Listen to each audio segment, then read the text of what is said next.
Hello, thanks for everybody being here.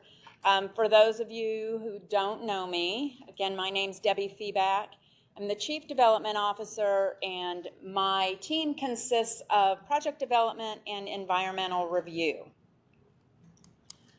So today we're just going to do a bit of an overview on HUD and their federal regulations. The whole program was established by the Title I of the Housing and Community Development Act of 1974. You're probably going to hear that several times today. This Public Law 93383, and that is something that we'll have these slides that if you want to look all of that up, you can. So the funds then are distributed from the Department of Housing and Urban Development, HUD, and then notices are provided by CFRs and FRNs. So CFRs and FRNs are how we then will build our program. The Code of Federal Regulations is written by HUD based on the guidance from Congress. It is what establishes the whole CDBG program. CDBG is guided by 24 CFR subpart 1, and then there are multiple subparts as part of the whole program. And so for the state government, that would be 570. The program determinations are based on these Code of Federal Regulations. The Federal Register notices are written by Congress as updates and any modifications for any of the specific programs. And these can identify waivers, alternatives, or something new that is on an existing program. These in addition to these, then there is the maximum feasible deference, as what we talked about a little bit earlier. The maximum feasible deference is what allows the state then to add their programs. So statutory requirements cannot be waived by HUD. This requires an act of Congress, so it's always important for the planning. So HUD provides CDBG assistance directly to cities, counties, and states. For the state, states can get it directly. The counties can get it directly as an entitlement. There is the non-entitlement, which our program funds. Entitlement are 50,000 population and over, and then 200,000 and over for the counties. Planning is imperative. You've got to develop your goals and strategies. And so this is on us, the state, to be able to get these federal regulations or federal funding. It's important for us to assess all of the community needs. It is important to identify priorities, and that's where our public engagements come in when we hold our public hearings in preparation of the consolidated plan and the action plan. And all HUD funds must align with the goals and projected outcomes of the various planning documents.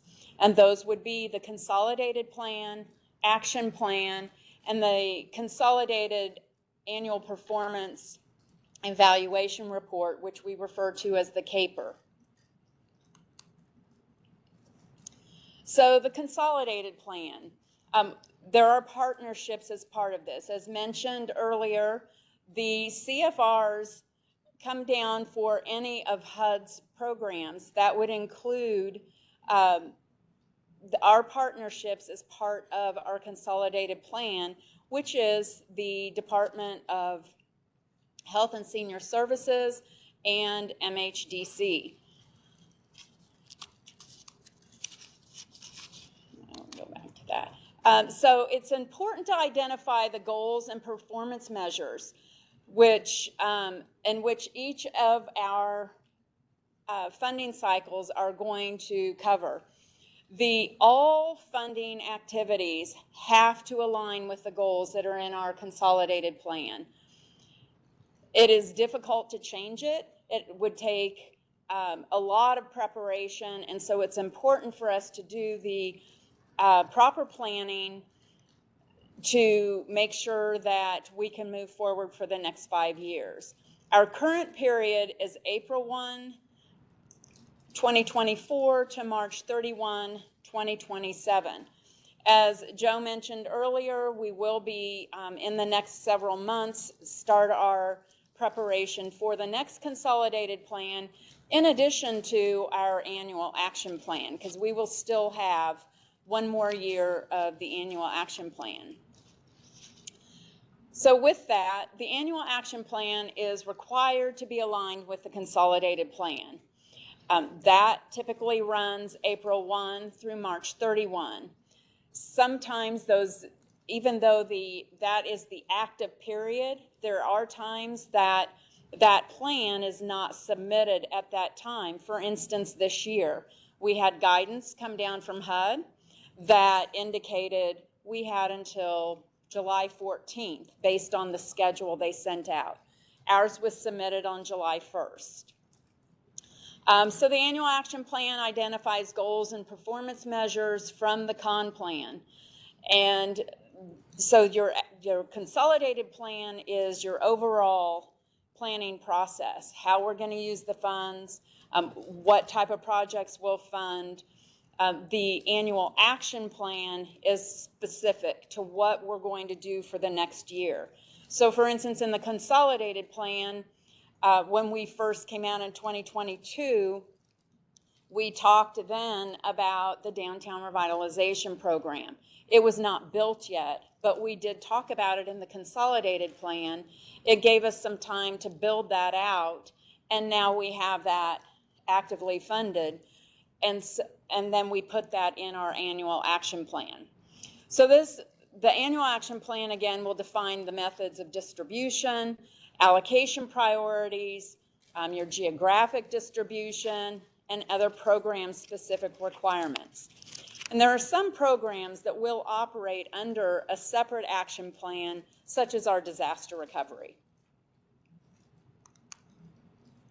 The CAPER, that is the consolidated annual report that is done. And so our partners have to submit their information to, because Missouri is the lead agency on the consolidated plan, the partner agencies will submit that information to us, and Lisa prepares this report.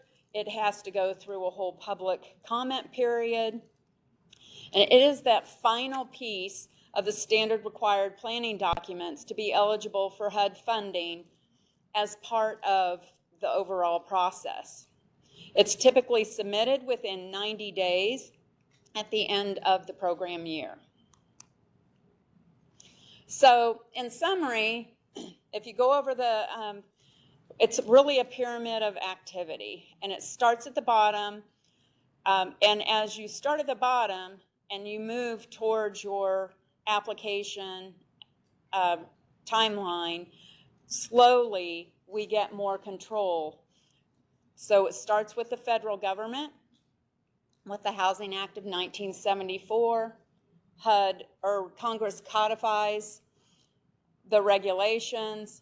There's then the required consolidated plan process, the action planning, and then this all leads to the state program where the policies and guidelines are created, and then the applications are created from there.